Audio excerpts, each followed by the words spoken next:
What is up, everybody? Welcome to the Evil Ewok podcast. I am flying solo again tonight, but we've got a lot to talk about, specifically the latest Mandalorian episode. And then I thought we could make some Star Wars Celebration predictions because that is happening over the next few days. But it is a lovely Thursday night. How are you all doing? Let's see. Let's take roll call. We've got Charlie, who is up very late if you're in London right now, Charlie. Visitor Zeta. Yeah, Kat was supposed to be here. I don't know where she is. I haven't heard from her. So maybe she'll show up, maybe she won't. But Charlie, Visitor Zeta, Fulcrum was here, Alice was here. Dude, it's 4 a.m. Yeah. What's up, the Stanleys?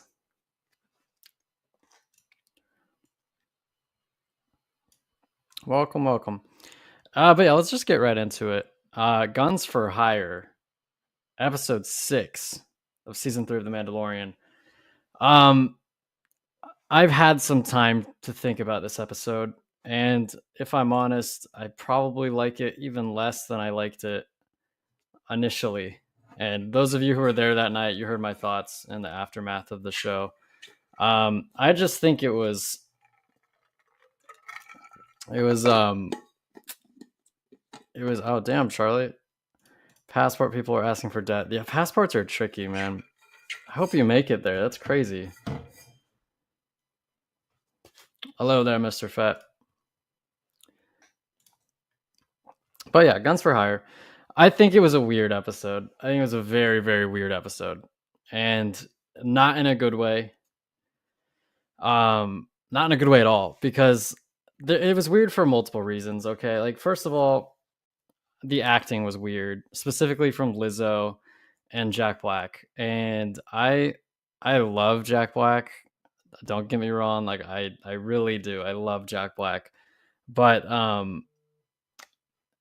he just was weird. Like, they were both weird. Like, they were acting like they knew they were in Star Wars. It was over the top and it was weird, and tonally it didn't even work for Mandalorian. I don't think it even would have worked for an animated show, although it would have been better. It just felt weird. That's like the word I keep coming back to is weird. It didn't fit, and it took me out of it for sure. And there's just some people described it as like, oh, this was a return to how Star Wars was meant to be, where it's like weird and kind of off kilter. But it didn't strike me that way. It struck me as like, this is weird to a detriment, and it's taking me out of Star Wars. First 5-10 minutes was great, and then the end 10 minutes was great. It definitely was like your standard Mandalorian tone in those instances, and then the middle portion of the episode was weird. But I didn't really like the last 10 minutes, if I'm honest, Stanley's. And I say that also 22 months of membership. My God, Charlie, that is a long time. Thank you so much. Appreciate it, man. Visitor Zeta says, I've been knocking this season, but I weirdly enjoyed the most recent episode. I know a lot of people hated it. I really hated the dragon episode. That to me was awful. Yeah, I mean, I would say generally I've seen negative thoughts on this episode. I've seen a lot of people who did not like the Lizzo and Jack Black cameos. And I think that part of the problem was that maybe a Jack Black cameo would have worked if it was by itself, if it was just Jack Black. But it was Jack Black, and it was Lizzo, and it was also Doc Brown, you know? It was too much. Too many cameos for one episode for me. And not with, even with all the episodes, all the problems this episode had. Cemetery. I'm not sure what you mean. The cemetery, maybe. I don't know. I don't remember. But what was I saying? The end of the episode. Let's talk about that. The episode had the bond with Bo-Katan and Din was similar to Obi and Anakin. Yeah, I get that. I see that. It was. I do like their bond, and I said this after the episode ended. I'm sorry, for those of you who were here at the end of the Tuesday night Wednesday morning stream. I'm just gonna echo basically everything I said then because my thoughts haven't changed that much.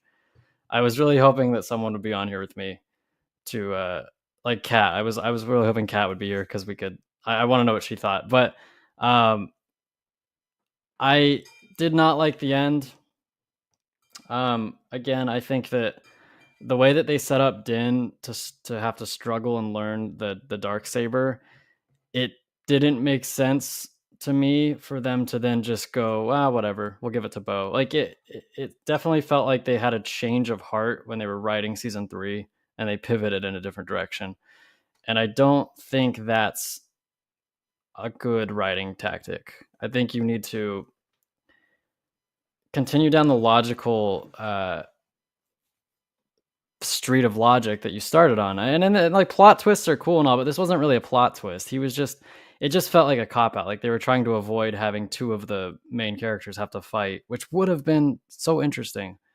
But yeah, it was overall just a strange episode, and I'm looking forward to next week's because I don't think it will continue to be strange. I mean, I really hope not. They have to start wrapping this up. They have to start leading to something. It really, like, it feels like it has the same problem that the Bad Batch had, where I don't really understand where they're going with this, especially considering we only have 2 episodes left.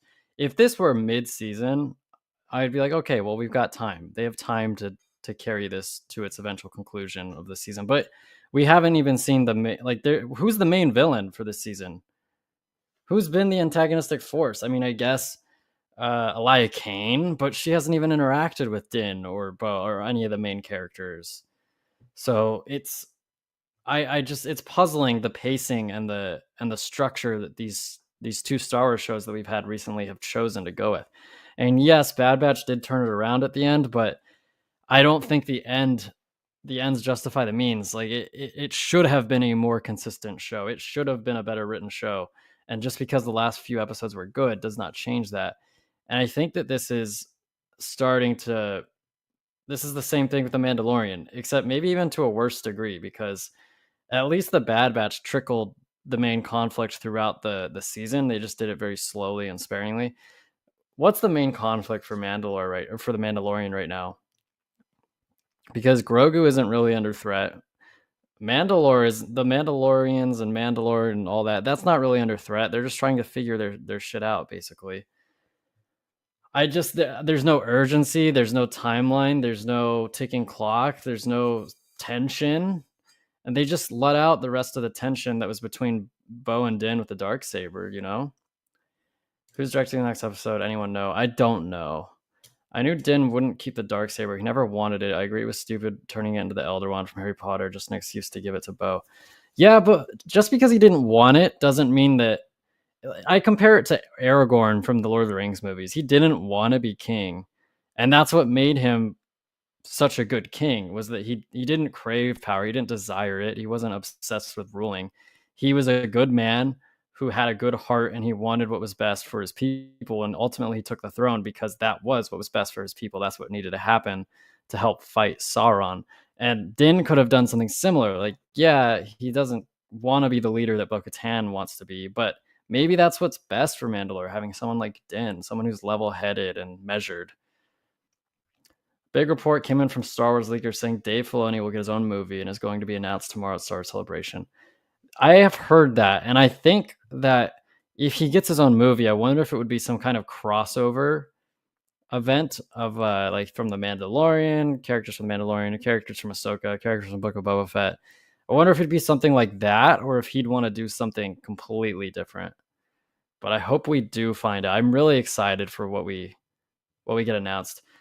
My guess for the next 2 episodes is that Ahsoka will show up with the Rebels crew and it will lead into the Ahsoka show. That'd be pretty crazy. Rick Famuyiwa, if I pronounced that right. Yes, he's done episodes in the past. He's usually pretty good. Final 2 episodes are directed by the first episode and Prison Break episode and the Mayfell episode in season 2. Last 2 episodes hit it out of the park. This season for me will go from a 5 out of 10 to a 7 out of 10. Yeah, I don't know what I'd give this season as a whole right now. Not very high. I'd say better than a 5 out of 10. Maybe a 6 out of 10. I do think it's probably my least favorite. After the last couple of weeks, it's definitely trended downward for me. But yeah, Guns for Hire, not great. Probably the weakest episode of the series for me. Definitely of the season. But let's talk about the headlining topic. Is it officially the Bo show? I think it's irrefutable that this season has been Bo-Katan's story. She's been basically, I don't know if she has the most lines, but she has driven the story forward. She's been the epicenter of it all, pretty much. I mean, she has the Darksaber now. All the major character development has gone towards her. I mean, really think about it. Din hasn't undergone any character development. Grogu, maybe a little bit. It's not really anyone has been developed outside of Bo, and maybe to an extent Vizsla, Paz Vizsla. It's definitely Bo's season, which is cool. I like her character. I love Bo-Katan. I love Bo-Katan. I don't have any problems with her driving this season, but what I do think is risky. I think it's risky that they did this because, again, there's a lot of people who aren't as into Star Wars as we are, guys, and those people probably don't know who Bo-Katan is outside of her appearance in season 2. They don't know that she's from Clone Wars and Rebels and whatnot. They don't know that she's a legacy character, and they don't probably care about her as much as we do. They care about her in the scope of the Mandalorian, but they care about Din and they care about Grogu a lot more. And Din and Grogu have been relatively sidelined this season. So I can understand why those people, and people who are just mega fans of the show in of itself, I can understand why those people would be very upset that they're kind of pushing Din and Grogu to the side and making it the Bo-Katan show. I understand that. I have no, if you're upset about that, you're completely justified. I'm not upset about it. I think it's a poor choice. I think this could have been handled better. But I completely understand if you're upset about that. Dan shows that he hates droids. Yeah, Matt, I thought that was a weird, again, that here's that word again, weird. I thought that this was a weird decision to have him just revert back to I hate droids. Because he was coming around after IG-11 showed his loyalty and sacrificed himself to save them. He was coming around on it a bit, but now he's kind of just back to, I hate all droids and I don't trust them. I thought that was a little strange that they would just revert him back to like season 1 then. No, it's too late for Ahsoka to appear. Same goes for Rex, Wolf, Zeb, Boba, maybe Sabine and her family will appear. But by now the season is going, I don't think that'll happen. I would be surprised if any of them showed up. Honestly, I think that the most likely would be maybe Sabine, maybe Zeb again. My favorite episode, not going to lie, is the epic Return of the King moment that I first saw on Mod Best. Yeah, that was fun. That might be one of the best moments of the season. Hope we get Fenn Rau. Yeah, that'd be sick. Just separatist droids. I suppose the separatist droids make sense, but he was still kind of, for lack of a better term, a dick to all the droids in the bar. What even is the Mandalorian anymore? Fulcrum! What's up, brother? I don't know, especially last episode. I don't know what that was. It's definitely weird. And I think that this season is going to put a lot of people off. And don't get me wrong, I've been saying Star Wars should take risks for a long time. But again, there had to be a more measured way to do this. It's just so damn strange. Like, this whole season is really weird. Like, from week to week, I've enjoyed the show, but when I look at it from a broader perspective, like a story arc, I just don't. It's weird. They've taken their time. They've meandered. They haven't really set many things in motion. It literally feels like we're halfway through a season, or not even halfway, like 4 episodes into a season, and yet we're almost done. We have 2 more to go. I went back to rewatch it to see if I missed a few things. Cool to see Ralph. Yeah. I love when they do that because Ralph was a genius, and even his concept art is worthy of being in Star Wars. Like literally, at first we thought it's gonna be Mando versus Bo-Katan for the Darksaber. Yeah, Dev's corner. I mean, that's what I was saying. Like they set that up. It was so calculated. And I was so excited for it too, because it's a big point of contention between 2 of our main characters, and that's juicy drama. Like that's what you want. That's what you want when you write a show. Like that's what you want. It's like Walt and Jesse in season 5 of Breaking Bad. Like you know what? It's that is what you strive for as a writer. And then for them to just choose not to do it for whatever reason, just because they don't want to have their 2 main characters fight. I disagree with it. I really disagree with it. Have you heard some of the leaks for The Mandalorian? I don't want to know. I don't like leaks. I have not. I've not pursued them for The Mandalorian. The only thing I've ever read of leaks was the leaks for The Rise of Skywalker, and that's just because I didn't care anymore. I think Din was mad because there were battle droids and he killed his parents, but I still don't understand why he hated the other droids. Yeah, exactly. I understand the separatist droids, but he was like, oh, all these other droids. He was being mean to them. They didn't do anything. I think they need a stronger writer's room. I agree with you. They need to drink whatever water Andor, the writer's room from Andor, was drinking. Breaking Bad reference. It's my favorite show, Charlie. It is my favorite show by far. I don't know by far. Better Call Saul's up there too, which is basically Breaking Bad. Yeah, I think that circling back to Bo-Katan, if you look at this purely from Bo-Katan's perspective and like her arc, I think it's good. I'm a fan of her becoming Mandalore. I like it. Again, I just think they were setting up one thing and then they basically abandoned it to do another. And they've shown that they have a history of doing this. They set up Grogu becoming a Jedi and then walked that back immediately. So I just want them to like they don't even feel like plot twists, right? They just feel like abandoned plans.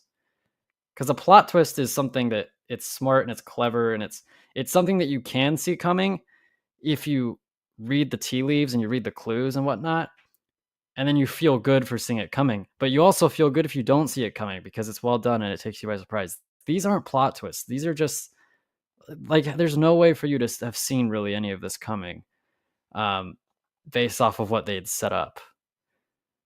Like if you had stopped me after I watched the finale of season 2 and said, "Do you think that Din Djarin is just going to give this to Bo-Katan because of some technicality Elder Wand stuff?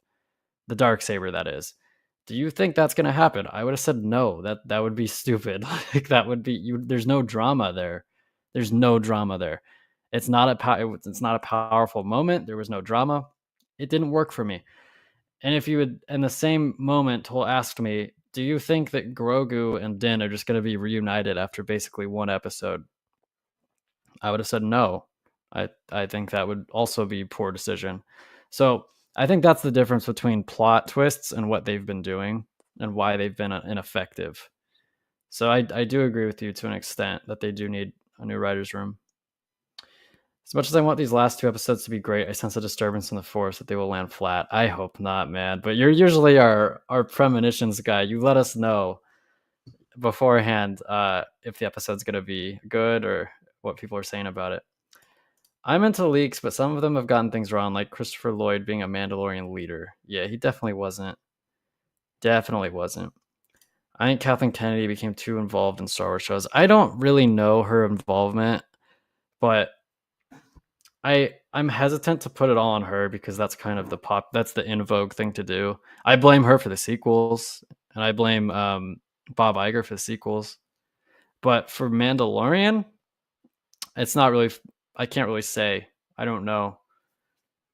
I blame maybe if there's a mandate from Lucasfilm that Grogu get back into the fold, I think there's a possibility that the studio is interfering too much, and that might be Kathleen Kennedy. It might be a bunch of other people. I think it's possible. I'm not going to sling blame around because I can't really say for sure. Still waiting on Moff Gideon return. I know. I thought he'd show up. I thought he would show up in this episode. Watch Moff Gideon return and immediately get the Darksaber back. Watch him return and die. That I want to rant a little bit. I hate when, and this happens in movies, this happens in shows, this happens in books, this happens in all mediums of storytelling. I hate when a villain is built up over time, and it's like really built up. Like all the characters are talking about how evil this villain is, how powerful they are, and your expectations for this villain get higher and higher and higher. And then when the villain finally shows up, he dies in like one episode or one chapter or in one scene, and then that's it. I can't stand that. It happened in Game of Thrones pretty much. They built the Night King up to be this incredibly rotten, iconic villain, and then he gets killed pretty easily in one episode and then wrapped up in a nice, neat little bow. It happened in this book I was reading called The Priory of the Orange Tree. Very good book. Until the end, when the villain that they've been building up the whole time, spoiler alert, the villain dies in one chapter after appearing for the first time, and it's like, why? Like, why do you just do that? And if they did that with Moff Gideon, it would be a letdown. I'll just say it's something from The Last Jedi will be in the finale. Rian Johnson.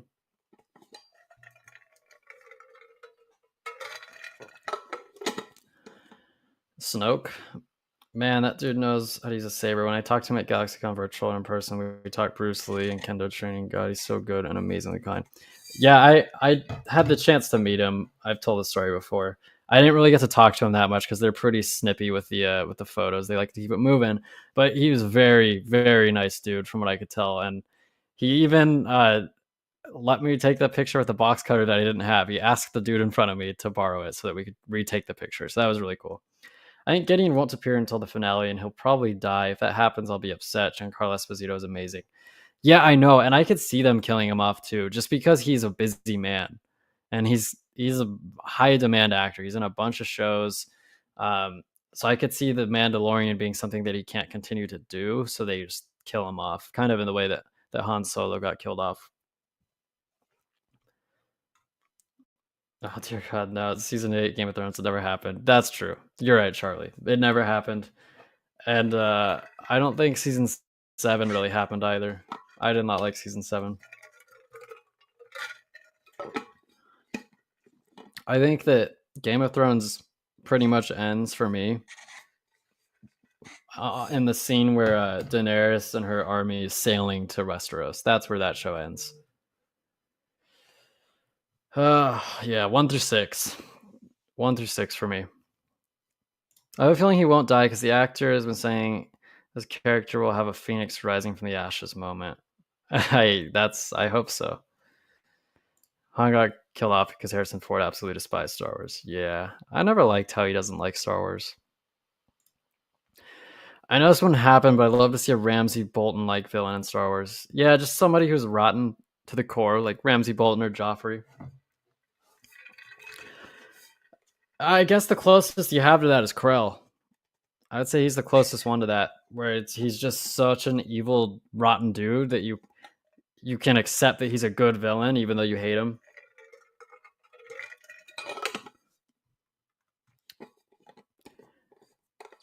But yeah, I'm always down for more iconic Star Wars villains. Villains are some of the best, most crucial aspects of Star Wars. I think it's one of the things the sequels did right. Kylo is a pretty decent villain, if not a little bit redundant, because he was kind of in that Vader archetype. Dr. Hemlock is close to... Yeah, I have really, really high hopes for Hemlock. Really high hopes. I think he's going to be, when it's all said and done, I think he's going to be one of the most iconic animated Star Wars villains. I'm so confused how that super battle droid was all flexible and running around like the Flash. Yeah, that was again, the word weird comes to my head about that. That was weird. We've never seen super battle droids be able to do anything like that. Not in Attack of the Clones, not in Revenge of the Sith, not in the Clone Wars, nothing. They've never been like that. And you're right. My man was running around there like he was Flash. Like, be consistent. Just it doesn't kill the episode for me. Other things did that, but it was super weird, and it definitely took me out of it. It totally removed me from, like, I think I commented on it in the live stream. I was like, what is going on with that? Let's see. I'm sorry to say this, but as much as I hate him, I think Krell's an amazing and fast. No, I agree with you. I think that he was, like, you hate his guts, but he's a good villain. He's compelling, and part of me wishes we got more with him. Clancy Brown has a superpower to be cool. He was cool in John Wick, Chapter 4. Droid keeping up with Pilates. Marathon runner and powerlifter was the droid. Look, I don't have a problem if super battle droids are that fast and agile. Just they've never been shown to be, so probably don't show them being that way for the first time. Like, if they're not established to be that way, then don't do it. Just follow the canon. Felt like they chose somebody who was high to write the. It did. It felt like everyone was high except for Din and Bo, to be honest. Clone troopers will be overwhelmed with the garrison of super battle droids. We're just running towards them. Why didn't they ever do that? Like, just send them all in a swarm. I mean, if they were that agile, why didn't they ever? They were running around like the assassin droids or the commando droids. Definitely weird. Let's talk about the last topic. This is probably going to be a short one, guys. I don't really have too much to say. I was banking on Kat showing up, but she texted me and she can't show up, so it's just me tonight. So I think I'm going to end it earlier because I just don't have a whole lot to talk about. Because really, the conversation is going to be, we're going to have a lot to talk about after Star Wars Celebration, I'm anticipating. What's up, Nick? Thoughts on if Bo-Katan will die in the finale? And if she does, would that be a good or bad choice? If she dies, I wouldn't kill her off yet. I could be talked into it for season 4, but I think that it'd be too soon. Because they just started really driving her story this season. And yes, she's gotten the brunt of it. But I think that you need to give it another season. Ideally, she doesn't die because I love Bo-Katan. I don't want her to die. Sid is just Krell if he was a discount. Sid is not. Don't even. Sid is the worst. Like, she's not even a villain. She's just a piece of shit. No worries, Zach. Happy to see you. Remember, this is the Church of Lord Zach. I don't understand why Hollywood keeps hiring musicians to play characters just because they're popular. Same thing with Harry Styles and Eternals. It's so strange. Okay, Lizzo. We can talk about Lizzo a little bit. I don't have a problem with Lizzo. I don't really listen to her music. I don't really care about Lizzo. So when I say that her acting wasn't good, it's nothing personal. I don't care about Lizzo. I know that some people hate her and others love her, but I don't care. I think she's not an actress, and it showed. Like, her delivery was flat and over the top, and it felt like she was acting or trying to act. And it's not her fault. She's a musician, for God's sake. It was whoever's fault it is whoever cast her. Whoever thought it would be cool to just throw Lizzo in there. So it wasn't her fault. I don't blame her. I don't think she should get any hate for this. I just don't think it was a good decision. I think The Mandalorian will be fine after Ahsoka series, like Thrawn is still alive. Seems like Thrawn is still alive. Yeah. Church of Lord Zach. Yeah, I started my own church a few weeks ago, Nick. And these are my loyal followers. Din getting revenge, Grogu seeing dark stuff in his quest for vengeance. I've never heard of Lizzo before this episode. Yeah, she makes pop music, which I don't like pop music, so. What's up, Serena? Just finished the episode. I'm here now. What did you think? Lizzo broke character multiple times because she's not an actress. Yeah. I also didn't like how they spoke in like basically pseudo British accents. I thought that was weird, man. That was so weird. Like it just added another layer of weirdness to it. Is it bad? I don't know who she was. I was about to touch this stuff. No, it's not. I barely knew who she was. I've heard a few Lizzo songs. Like it's downright disrespectful to actual actors who audition for the part. People like Lizzie and her styles. Just yeah, I agree with you. I agree with you. It would have been less jarring if you replaced Lizzo. Because I think you could handle Jack Black by himself and tone it down a little bit. But it was too many cameos. Too many cameos. I wanted droid suffrage. Give me droids right, cowards. Yeah, I thought it was weird how the droids were like, no, we like being, manual lit. We like this. Kind of a weird message to send, especially in this economy. Because the way I see it, I don't know if this was in their intentions or not, but the way I see it, all the humans on that planet are upper class. The droids are supposed to be the middle class and the lower class, and they were getting screwed. And they basically said that we liked it. And I don't think that's a good message. My friend watched the episode today and said that he wasn't expecting the Hutt twins to come back. This episode today and said he wasn't expecting the Hutt twins to come back. What's up, Quick Poker? Yeah, I always curse it if I can. What type of music do I like? Okay, so I like classic rock. I like alternative. I used to like rap. I don't like rap anymore. What else do I like? I like listening to movie scores. I like Lord of the Rings. I think Lord of the Rings. This might be sacrilegious to say on a Star Wars podcast, but I think Lord of the Rings is the greatest soundtrack of all time. Star Wars is probably a close second, but I think Lord of the Rings is phenomenal with the music. Absolutely phenomenal. But yeah, I like people like Lana Del Rey. Gorillaz is really good too. I like Gorillaz. Pink Floyd's probably my favorite band ever. With Jack Black's character having been in the amnesty program, is that coincidence or has the program been used to infiltrate the galaxy? I think that I don't think Jack Black is malicious, really. I just think it's a way to like world build the amnesty program and also remind you that it's a thing. Okay, let's get real. The question is, who hired the Mandalorians to get Gideon? I thought Jack Black's character did, and he's a secret spy. I'd be surprised. That'd be weird. I just don't want to see. I love Jack Black. I keep having to say this. I love Jack Black. I don't want to ever see this character again. But yeah, I thought we were going to get that answered in this episode, and we didn't. I'm not going to Star Wars Celebration, unfortunately. I'm still in America. My favorite music is rock or movie soundtracks. Awesome. Classic rock is my type of music. Fleetwood, yes. Crowded House, both great bands. I love Fleetwood Mac. I've had a landslide stuck in my head for the past week.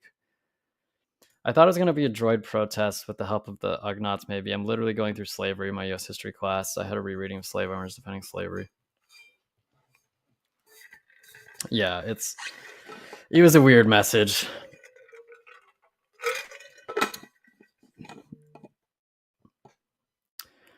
Seems like this is the case, especially with the guy who was in charge, accused Jack Black's character of being a bad person.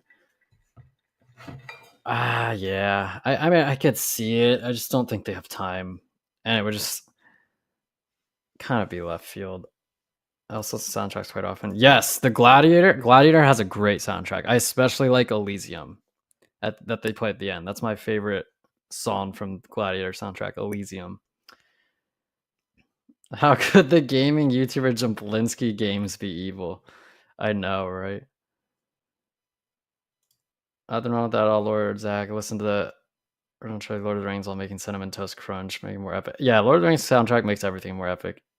Jeff Black. I think the best car on the shuttle is a plant to set up the Mandalorians. I think so too.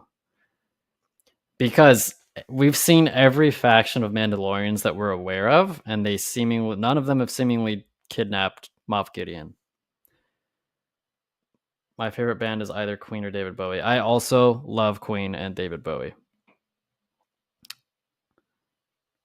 Lord of the Rings soundtrack's been stuck in my head for weeks, and I love it. Yeah, never get that unstuck. Just keep that in there. The only thing I can take away from this episode is that in some part of the galaxy, there will always be some battle droids still working.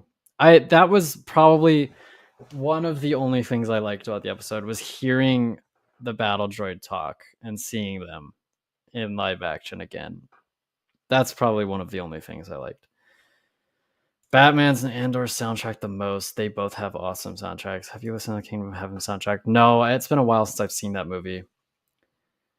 Try if how bad I'm like, way to text Zach keeps on reading and saying Jeff. Jeff Black. But let's do some Star Wars celebration predictions. What do you guys think? Let me type in the chat. What do you guys think is going to get announced? This episode's just fine. I like seeing Christopher Lloyd. I like the Darksaber going to Bo. I hated the lack of droid suffrage. Blows my mind this season has 2 episodes left. People complain about Andor being slow. I agree with you 100%, Fulcrum. The same people that were saying Andor was slow should be criticizing the living hell out of this season because Andor had more story development in like 2 or 3 episodes than this entire season has had. Duel of Fate's my favorite song from movie. That's a good one. That is a good one. Kenobi season 2 is my number 1 prediction. Bad Batch season 3 announcement. I think that's got to be a given, Stanley's. I agree with you there. They're dropping Sabine Wren. 3 Star Wars movies will be announced and 0 will be released. Yeah, that's likely. Andor was the best. Andor was phenomenal, Oscar. Still waiting for the droid General Kalani to return. I don't remember Kalani. Let me look it up real quick. Droid General Kalani. Oh, yeah. I do remember this guy. He was in Rebels, right, as well? Yeah, he was. Okay. Yeah, maybe we'll see him. My prediction is they'll announce 1,000 Star Wars movies and all of them get canceled. Samuel Jackson comes back as Mace. That's a bold prediction, Nicholas. He was a super tactical battle droid. Or not battle droid, just a super tactical droid. Kenobi panel, Ahsoka panel, and Visions panel was a thing. When Bo called the character the Duchess, I was like, the Duchess? You mean Satine? That's the only Duchess I recognize. I also had that thought. I wonder if they're going to actually not mention Satine this season. Why haven't they had Bo mention her? They mentioned Count Dooku in this episode, and they haven't mentioned Satine yet. Don't tell me they're going to announce a Solo 2. I don't think they will. I really would be surprised if they did that. I could see a High Republic era movie. I would honestly be down for that. Talk about how they mentioned Dooku. This is not the first. It is. It's the first in live action since Revenge of the Sith, I think, which is pretty wild. Literally 20 years, almost 20 years at least. Definitely getting an Ahsoka trailer. Yeah, maybe a Skeleton Crew or Acolyte trailers as well. I could see an Ahsoka trailer, a Skeleton teaser, and maybe an Acolyte teaser for people who are there only. See ya, Serena. Thanks for stopping by. Kenobi was the highest viewed Star Wars show with a lot of stocks in us. Yeah, that's the only reason I could see a season 2 happening is just the ratings, because story-wise, I don't know. I feel like you're very limited as to what you could do with a Kenobi season 2. Because if it's anything like the first season, they're not going to really be into the more character study, like slower paced thing. They want some kind of wild goose chase with a bunch of action, and it's something that I didn't really want. But if they're going to do that again, it'd have to be confined to Tatooine. They can't have him leave the planet again and then get chased by Vader or whatever. They have to do something different. I'd rather them do something low key. I would love a season 2 of Kenobi where it's just I don't. But the problem with that is what I wanted from Kenobi was this broken man who was kind of racked with guilt and tormented by his past, and then he overcomes that and embraces the Jedi way again and finds his faith. And they did that, but they didn't do it nearly as impactful as I had hoped. He kind of just gets his mojo back because the plot says he has to. Solo 2 happens, I'll forgive Kathleen Kennedy for all of her sins. I love that movie to death and will continue to defend it. I don't think it will, because they keep blaming Solo for Star Wars fatigue and whatnot. They blame Solo for that. They don't blame The Last Jedi. They blame Solo. So I think greenlighting Solo 2 would be an admittance that they were wrong and it's not Solo. I don't think it makes sense from a financial perspective either, because I don't think it would make a lot of money. Kenobi will leave Tatooine to go work for Sid and go on missions in season 2. Jesus, Fulcrum. Don't even put that out into the universe. Tales of Jedi announcement. I can see that. Solo 2 has potential. Look, I'd watch it, probably enjoy it. I don't think they do it. Seen something about the guy who plays Lando saying he wants to come back or something. I'm sure he does. It'd be a nice paycheck for him. If Kenobi comes back, new writers, yes, new everything. Just it should be a whole new creative team. I don't want anybody who worked on that, who was in charge of like the creative decisions. I mean, I'm sure there are a bunch of like talented people who worked on it, but I don't want Deborah Chow to do it. I don't want the writers to do it. I want new people, because it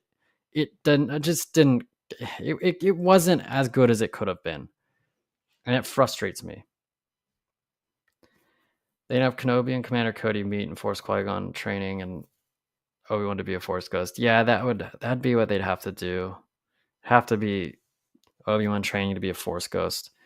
But they should have done that they should have done that and had it run parallel to Obi-Wan learning to re-embrace the Jedi way.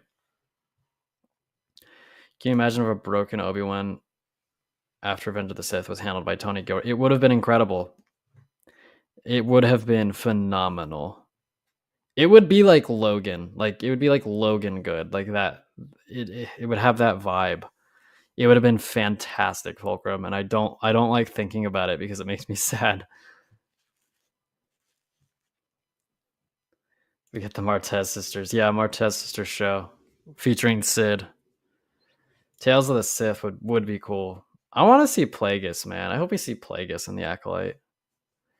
We need to have the Maul comic where he escaped. Yeah, Son of Dathomir. I would be over the moon if they announced that. That's what I want. I want something really surprising. Something that none of us is expecting. Could you imagine? This isn't gonna happen. Don't get your hopes up. Could you imagine if they bring Dave Filoni out on stage and they're like, hey, he's getting his own movie, and his own movie is going to be a live action Clone Wars movie that takes place at this time and has these characters, and Hayden and Ewan are playing Obi-Wan and Anakin, and there's going to be young Ahsoka, and Tamora is going to voice all the clones again. And it'd be purely fan service. I admit that, but it would be so cool. It'd be so cool. I would cry. That'd be so cool. Why not just release all the other deleted Clone Wars episodes? I think they should. They should do Son of Dathomir. They should do what's it called? Dark Disciple. They should do that. I want more Maul, especially in live action. Yeah, Maul's great. Tony Gilroy's such a blessing. Absolutely. We get the Malgus trailer storyline from the Old Republic in live action, and they should do Old Republic stuff very carefully, I might add. But yeah,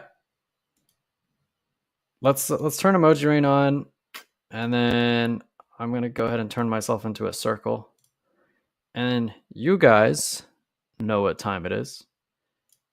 Let's get Tarkin out here. Let's see. Give you a few seconds because usually it takes a while. I'm far when ready. Where's the man? Do it. Emoji rain. There we go. Come on, chat. More. Coffins. Let's go. Let it rain down. More. Yes. Electricity. Literally every time I just turn into a child. More in a death pit, fight alone, use on Von Warrior. Maul takes it.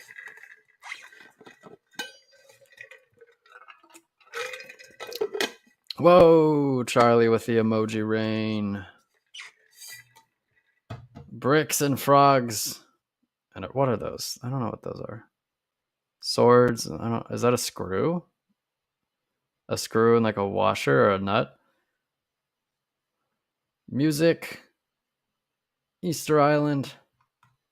I love it. All right, everybody. Thank you so much for tuning in tonight. I know it wasn't a very eventful stream. I'd like to stream again with Kat this weekend, and we can do our We're at Star Wars Celebration stream. I'll talk to her about it. If not, I might go live this weekend, so expect a stream from me. But I hope you guys enjoy Star Wars Celebration if you're going. Charlie, I hope you make it there. And for those of you who aren't going like myself, I guess we just wait and see what gets announced, and then we can talk about it. So everybody have a good night. I'll see you on the next one.